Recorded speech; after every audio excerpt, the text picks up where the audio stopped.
आपको पता है कि संसद का शीतकालीन सत्र चल रहा है और इससे पहले से ही हमने देखा कि महाराष्ट्र चुनावों के दौरान, अलग अलग जगहों पर उपचुनावों के दौरान कैसे विपक्ष ने वक्फ संशोधन बिल को लेकर अपनी बौखलाहट, अपनी कहीं ना कहीं वोट बैंक की खिसकती राजनीति को लेकर टेंशन जाहिर की है अलग अलग बयानों के जरिए। मौलानाओं से ज्यादा ऐसा लगा कि टेंशन विपक्ष को है कि अगर वक्फ संशोधन बिल आ गया, उनकी मौजूदगी संसद के अंदर रही तो वोट बैंक वो कैसे साधेंगे। और यही वजह है कि अलग अलग मौकों पर उनकी तरफ से बयान दिखाई दिया। भड़काऊ गैंग इस दौरान मौलानाओं से लेकर विपक्षी नेताओं तक का एक्टिव हो गया। और आपको बताएं कि प्रधानमंत्री ने इससे पहले कहा था कि वक्फ की दादागिरी खत्म करेंगे। क्यों खत्म करेंगे? क्योंकि जिस जमीन पर कब्जा बोल दे उसकी सुनवाई नहीं होती थी।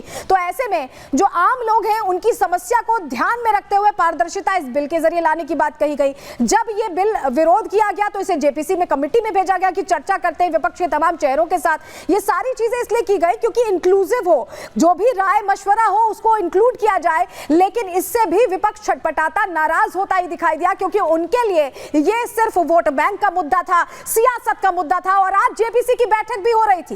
इस दौरान क्या कुछ हुआ है चलिए आपको बताएंगे, लेकिन सबसे पहले तस्वीर दिखा देते हैं आपको। तस्वीर आपके सामने रखेंगे क्योंकि जेपीसी की बैठक में तमाम विपक्ष के चेहरे हैं और इस बैठक को बुलाया इसीलिए गया था क्योंकि मंथन करना था, तमाम जो पॉइंटर्स थे उन पर मंथन करना था। ये तस्वीर आप देख रहे हैं, बैठक में ही चर्चा होने वाली थी और कहा जा रहा था कि आज सब कुछ तय हो जाएगा।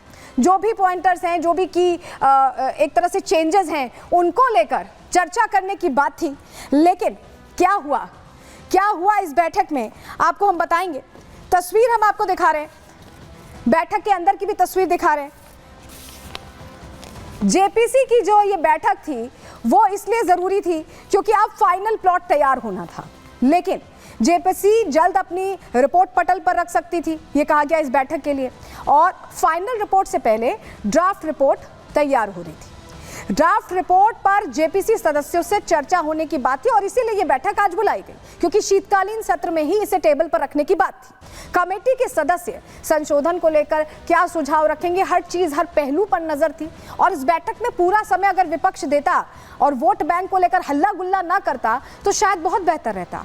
और कहा यह भी गया था कि ये जो बैठक होगी ये फाइनल बैठक है, इसके बाद फाइनल रिपोर्ट तैयार की जाएगी, इसको पेश कर दिया जाएगा। ये पूरी मंत्रणा की एक तरह से कोशिश थी, मकसद यही था। लेकिन ऐसा हो सकता है कि किसी चीज की मंत्रणा की जाए, किसी चीज को लेकर चर्चा की जाए और इस पर विपक्ष हो हंगामा ना करे। सदन हो, जेपीसी बैठक का माहौल हो या कहीं भी, इनके लिए हो हंगामा सबसे ज्यादा बड़ी बात होती है और यही ये करते भी दिखाई देते हैं। चलिए जानकारी आपके सामने जरा रख देते हैं कि क्या हुआ। विपक्ष देखिए, जेपीसी का कार्यकाल दरअसल बढ़ाना चाहता था, ये उनकी मंशा थी बैठक में पहुंचने से पहले। तस्वीर हमने आपको दिखाई बैठक में पहुंचने के दौरान की। सोमवार को विपक्ष ने इसके लिए बाकायदा स्पीकर से मुलाकात की थी। मुलाकात करके क्या हुआ कि कार्यकाल बढ़ाने की मांग रखी गई, लेकिन कार्यकाल बढ़ाने को लेकर फैसला नहीं हुआ। कार्यकाल ना बढ़ने पर 1-2 हफ्ते में बिल पेश हो जाएगा, यही चाहता है यहाँ पर जो सरकार का पूरा उनकी कमेटी है, उनका यही माने कि पेश कर दिया जाए, शीतकालीन सत्र में इसे टेबल किया जाए। लेकिन इसी सत्र में वक्फ संशोधन बिल पेश हो जाए ऐसा विपक्ष नहीं चाहता और यही वजह है कि कार्यकाल बढ़ाने की इनकी तरफ से मांग रखी गई थी। लेकिन इसके बाद क्या हुआ? अब कार्यकाल बढ़ाने की जो मांग थी उसी को लेकर संशोधनों पर चर्चा होनी थी, फाइनल रिपोर्ट तैयार करनी थी। लेकिन उस दौरान देखिए ये कहा गया कि 29 को इसको लेकर फाइनल रिपोर्ट दे दी जाएगी, उसी पर हो हंगामा शुरू कर दिया गया और वॉकआउट हो गया। भरी बैठक में चर्चा चल रही है। अगर आप इतने खैरखा हैं मुस्लिम समाज के तो आप बातचीत कर सकते थे, अपनी राय रख सकते थे। लेकिन चुना क्या विपक्ष ने? वॉकआउट करना चुना। संसद में भी यही चुनते हैं, जेपीसी की बैठक में भी यही चुनते हैं। और उसके बाद असदुद्दीन ओवैसी ने क्या कहा वॉकआउट करने के बाद, जरा वो सुनिए पहले। After examination of dissent note by the secretary, direction 91, the preparation regarding present final report of the House, all these steps are not been taken, and most important, this committee has not visited state of Bihar. After examination of dissent note by the secretary, direction 91, the preparation regarding present final report of the House, all these steps are not been taken, and most important, this committee has not visited state of Bihar. तो असदुद्दीन ओवैसी को सुन लिया, वो रटा रटाया वही जवाब देते दिखाई दे रहे हैं जो शुरू से देते रहे हैं। लेकिन गृह मंत्री ने इसको लेकर बहुत क्लियरली क्या कहा था, सुनिए जरा।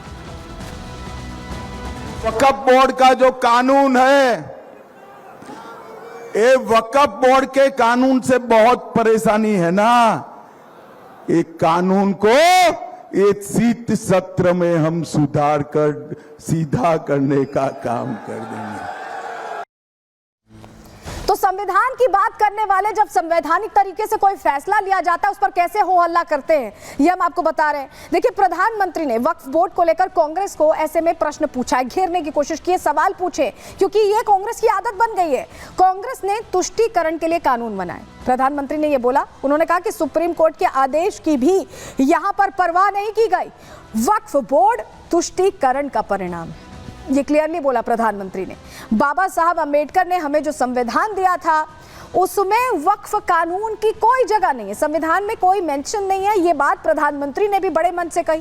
कांग्रेस ने वोट बैंक बढ़ाने के लिए ये काम किया है। प्रधानमंत्री ने ये क्लियर किया कि संविधान में कहीं वक्फ को लेकर कोई मेंशन नहीं है। तो प्रधानमंत्री ने सीधे यहां पर बता दिया कि जो ये सोचते हैं मौलाना कि इस तरह से चल जाएगा, शरीयत से देश चलेगा, संविधान से देश चलेगा, और ये बिल्कुल प्रधानमंत्री ने साफ शब्दों में, साफ लहजे में कहा है। सुनिए जरा।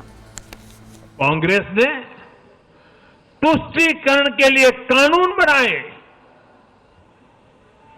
सुप्रीम कोर्ट के आदेश तक की परवाह नहीं की। इसका एक उदाहरण वक्फ बोर्ड है। दिल्ली के लोग तो चौंक जाएंगे।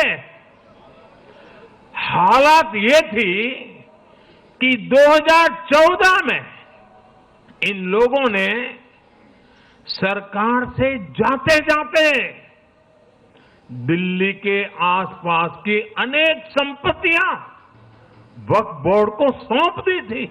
बाबा साहब आंबेडकर जी ने जो संविधान हमें दिया है ना, जिस संविधान की रक्षा के लिए हम प्रतिबद्ध है, संविधान में वक्फ कानून का कोई स्थान ही नहीं है। लेकिन फिर भी कांग्रेस ने तुष्टीकरण के लिए वक्फ बोर्ड जैसी व्यवस्था पैदा कर दी। ये इसलिए किया गया ताकि कांग्रेस के परिवार का वोट बैंक बढ़ सके।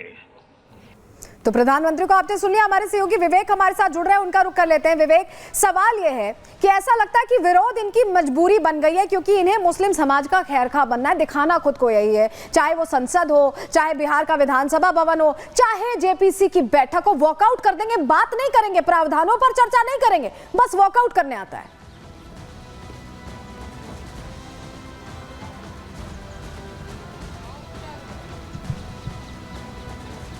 विवेक, आप हमें सुन पा रहे हैं?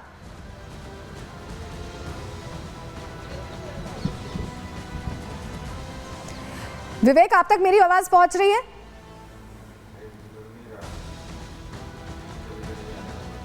चलिए, संपर्क नहीं हो पा रहा है विवेक से, लेकिन बड़ी बात यही है कि लगातार वॉकआउट करना, चाहे सदन में अगर चर्चा हो रही है इस पर तो उस पर हो हंगामा कर लेना, जेपीसी की बैठक में हो हंगामा कर लेना, विधानसभा के अंदर हो हंगामा कर लेना, ये एक आदत सी बन गई। या तो फेक नैरेटिव फैलाएंगे या तो हो हंगामा करेंगे, यही एक तरह से लेकर चल रहे हैं, क्योंकि इन्हें जवाब देना होता है वोट बैंक को, तुष्टीकरण इन्हें करना होता है। लेकिन